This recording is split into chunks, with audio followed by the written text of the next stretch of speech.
Monarch, Legacy of Monsters is a American monster television series that debuted on Apple TV Plus with 10 episodes on November 17th, 2023. The season finale was January 12th, 2024. Now, this is based on the Godzilla Toho American version of Godzilla and the Monsterverse, and it is the sixth installment and second television series in the franchise.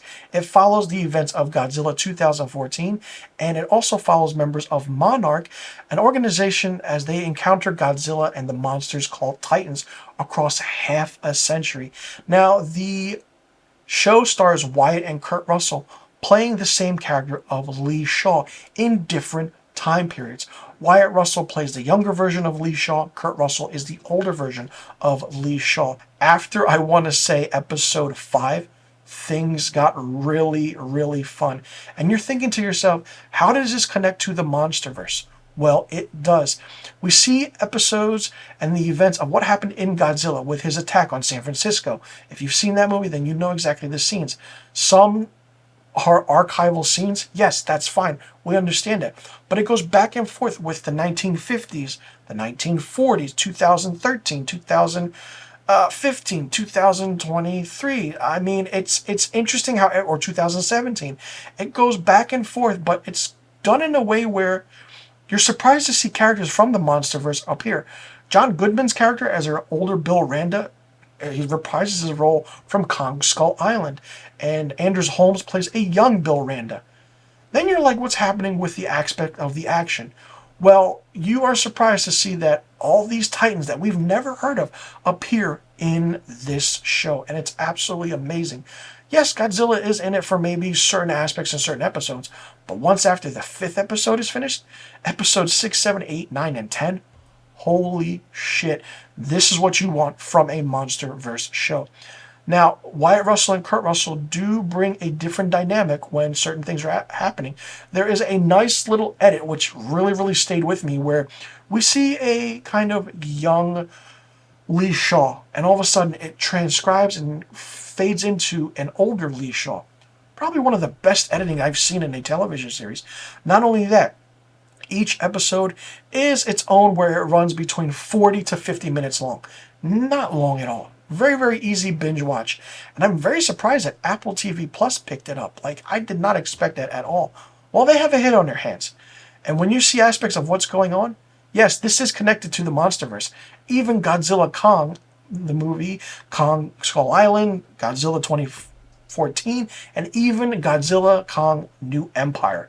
Yes, Middle Earth, Hollow Earth, whatever you want to call it, is shown, is given, is explained, how everything happens.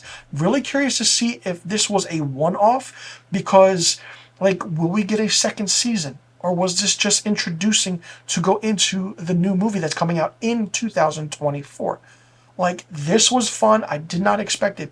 It really took its time trying to gain its traction. Like I said, I didn't mind the old 1950s feel to it going backwards, but that progression and story wasn't as well done. I've said it in other Godzilla reviews and aspects. The American version of Godzilla is well done. That focus on Godzilla is there, but they don't know how to write human characters to mix both in together.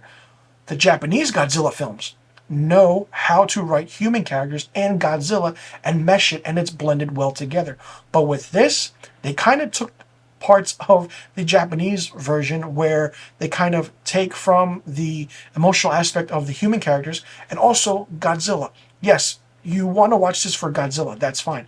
I mean, if this was called Godzilla Legacy of Monsters, people were like, all right, where's Godzilla? But if you call it something else like they did with Monarch, Legacy of Monsters, like, okay, we're going to get Titans, we're going to get monsters. What's the story? What's the aspect? And it's just really, really fun. I'm a huge Monsterverse fan. I love Godzilla. I love King Kong. I don't care what anybody says. These movies are fun. And with this show, it was absolutely fun. The way this series ends and how it will progress into the next film, mind-blowingly well done. I give a round of applause to the creators and the writers, because once after episode 5 happened, things got going really, really well. And it's like, okay, what's going to happen? Secrets started coming out. Who's Monarch? What is Apex? Makes you think, and it's like, holy shnikes, holy shit. this is happening. And it's a great sci-fi monster action series.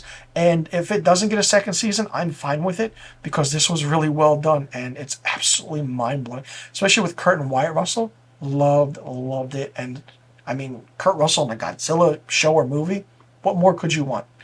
For me, Monarch Legacy of Monsters gets 5 out of 5 stars. Let me know in the comment section below what you thought about Monarch Legacy of Monsters on Apple TV+. Did you like it? Did you not like it? What did you think of it? What did you think about the aspect of the story?